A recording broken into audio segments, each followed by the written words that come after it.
देखिए मित्रों, किसी भी जातक की जन्म कुंडली में सबसे महत्वपूर्ण ग्रह सूर्य और चंद्र को माना गया है।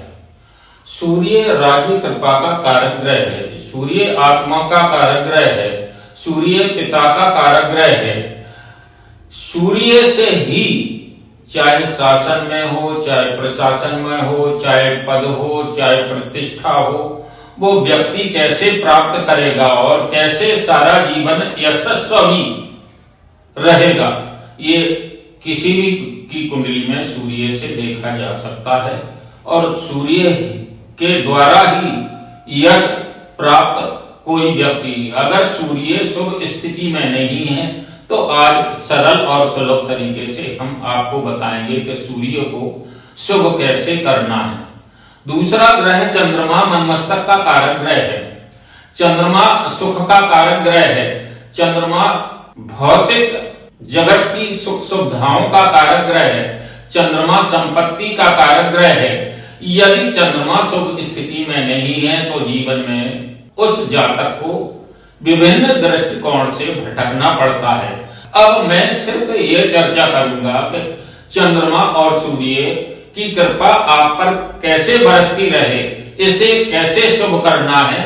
इसके लिए आपको अन्य स्थानों पर भटकने की जरूरत नहीं है। आपने सुना होगा कि देवताओं का श्रेष्ठ तत्व प्राप्त करने के लिए भगवान श्री गणेश ने क्या किया था, ये सारा जगत जानता है। भगवान श्री गणेश ने जब सारे देवताओं से कहा गया कि आकाश मार्ग से पृथ्वी की परिक्रमा लगा के जो सबसे पहले आ जाएगा, भगवान शिव के पास वो श्रेष्ठ देवता मतलब जो है इस पृथ्वी पर रहेगा। जब भगवान श्री गणेश ने देखा अपनी बुद्धि बल से कि पिता आकाश है, पिता छत है, माँ पृथ्वी है, माँ धरा है, तो उन्होंने सोचा कि सारे देवता आकाश मार्ग से पृथ्वी की परिक्रमा लगा रहे हैं, मैं तो मतलब जो है वो एक परिक्रमा लगाएंगे, मैं 11 परिक्रमा लगा के बैठ जाता हूँ। जब उन्होंने देखा कि हमारे माता पिता दोनों समाधि में मतलब जो है बैठे हुए हैं और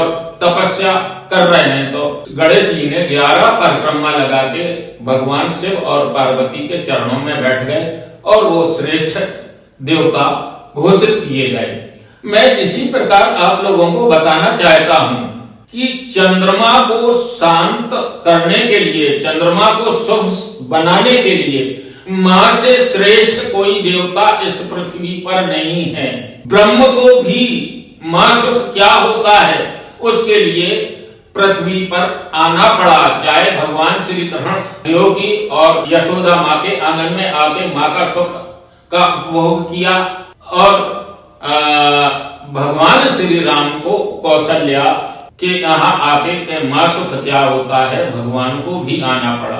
तो संपूर्ण संसार में माँ का जो श्रेष्ठ स्थान है वो ईश्वर से भी श्रेष्ठ स्थान है। यदि कोई भी पुत्र या पुत्री चंद्रमा को शुभ स्थिति में लाना है तो सबसे पहले धरती माँ के चरण, धरती माँ को हथेली लगा के 5 बार मस्तक में लगाने के बाद वो अपने माँ के चरणों में रोज मस्तक लगा दे, उसे का चंद्रमा स्वतः ही शुभ हो जाएगा। इधर उधर भटकने की आवश्यकता नहीं है। इसी प्रकार मैं आप लोगों को बताना चाहता हूँ कि सूर्य को शुभ बनाने के लिए अगर आप अपने पिता को मोहब्बत भरी नजरों से देखेंगे, पिता की सेवा करेंगे, पुत्र धर्म का पालन करेंगे तो सूर्य भगवान स्वतः प्रसन्न हो जाएंगे और सूर्य शुभ फल देने लगेंगे। सबसे पहले सुबह धरती माँ के का चरण बंदन करने के बाद